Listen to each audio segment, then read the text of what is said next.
Assalamualaikum warahmatullahi wabarakatuh. Salam, Om Swastiastu, Namo Buddhaya, salam kebajikan. Kami dari kelompok 1 akan menjelaskan tentang hakikat dan konsep dasar sosiolinguistik. Dosen pengampu Ibu Jatut Yoga Prameswari, MPD. Anggota-anggota kami yang pertama adalah Rahmawati Cahyawardani, yang kedua Muhammad Rofiuddin, yang ketiga Sakila Tunisa, yang keempat Salsabila Nuramanah, dan yang kelima adalah Gusti Imam Nugroho. Konsep dasar sosiolinguistik. 1. Hakikat sosiolinguistik. Sosiolinguistik mengkaji hubungan bahasa dan masyarakat yang mengaitkan dua bidang yang dapat dikaji secara terpisah, yaitu struktur formal bahasa oleh linguistik dan struktur masyarakat oleh sosiologi. Sosiolinguistik merupakan ilmu antardisiplin antara sosiologi dan linguistik, dua bidang ilmu empiris yang mempunyai kaitan sangat erat. Apa sosiologi dan linguistik itu? Banyak batasan telah dibuat oleh para sosiolog mengenai sosiologi, tetapi intinya bahwa sosiologi adalah kajian yang objektif dan ilmiah mengenai manusia di dalam masyarakat, mengenai lembaga-lembaga dan proses sosial yang ada di dalam masyarakat. Linguistik adalah bidang ilmu yang mempelajari bahasa atau bidang ilmu yang mengambil bahasa sebagai objek kajiannya. Permasalahan dalam sosiolinguistik. Konferensi sosiolinguistik pertama yang berlangsung di University of California, Los Angeles tahun 1964 telah merumuskan adanya 7 dimensi dalam penelitian sosiolinguistik. Ketujuh dimensi yang merupakan masalah dalam sosiolinguistik itu adalah 1. Identitas sosial dari penutur. 2. Identitas sosial dari pendengar. 3. Lingkungan sosial tempat peristiwa tutur terjadi. 4. Analisis diakronik dan sinkronik dari dialek-dialek sosial. 5. Penilaian sosial yang berbeda oleh penutur terhadap bentuk-bentuk perilaku ujaran. 6. Tingkatan variasi atau linguistik. 7. Penerapan praktis dari penelitian sosiolinguistik. Kegunaan sosiolinguistik. Kegunaan sosiolinguistik adalah dalam bidang komunikasi menurut Abdul Chair dan Leonie Agustina.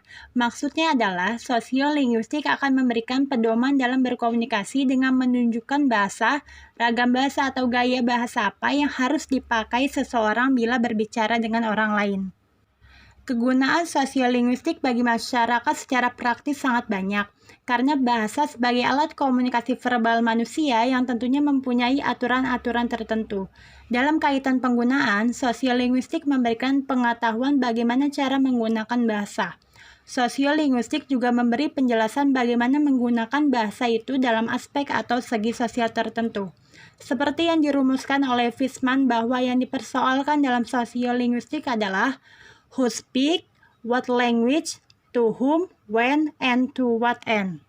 Kegunaan sosiolinguistik. Dari rumusan Fishman tersebut dapat dijabarkan manfaat atau kegunaan sosiolinguistik bagi kehidupan praktis manusia adalah sebagai berikut. Yang pertama, pengetahuan sosiolinguistik dapat kita manfaatkan dalam berkomunikasi dan berinteraksi. Yang kedua, buku-buku tata bahasa sebagai hasil kajian internal terhadap bahasa biasanya hanya menyajikan kaidah-kaidah bahasa tanpa mengaitkannya dengan kaidah-kaidah penggunaan bahasa. Kedudukan sosiolinguistik di antara ilmu linguistik lainnya. Sosiolinguistik itu mempelajari bahasa dalam hubungannya dengan penutur atau pemakai bahasa di dalam masyarakat. Dengan melalui bahasa dapat pula kita pergunakan sebagai alat untuk mengetahui perkembangan masyarakat pemakainya atau tingkah sosial kemasyarakatannya. Linguistik itu mempunyai hubungan sangat dekat dengan beberapa ilmu lain. Ilmu-ilmu lain kadang pula meminjam data dari linguistik dan kadang juga ilmu lainlah yang menyediakan data mereka bagi linguistik. Misalnya, linguistik itu harus cermat dipilih dari etnografi dan dari prasejarah. Dalam etnografi dan prasejarah itu, bahasa hanya dianggap dokumen, dan linguistik dibedakan pula dari antropologi, sebab antropologi itu meneliti manusia hanya sebagai spesies, sementara bahasa adalah sebuah fakta sosial. Dan pada dasarnya dalam bahasa segala sesuatu bersifat psikologis, termasuk manifestasi material dan manifestasi mekanik bahasa itu. Bahkan perubahan bunyi pun juga bersifat psikologis. Kaitan antara linguistik dan fisiologi tidak begitu sulit untuk dijelaskan.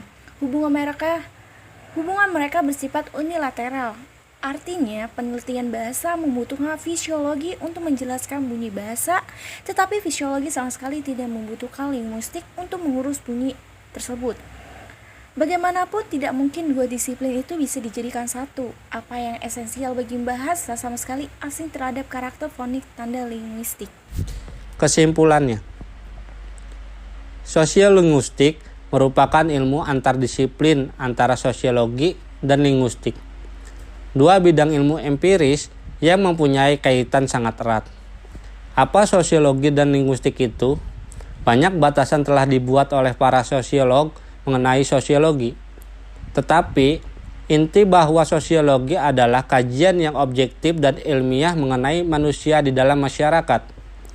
Mengenai lembaga-lembaga dan proses sosial yang ada di dalam masyarakat, sosiologi berusaha mengetahui bagaimana masyarakat itu terjadi, berlangsung, dan tetap ada.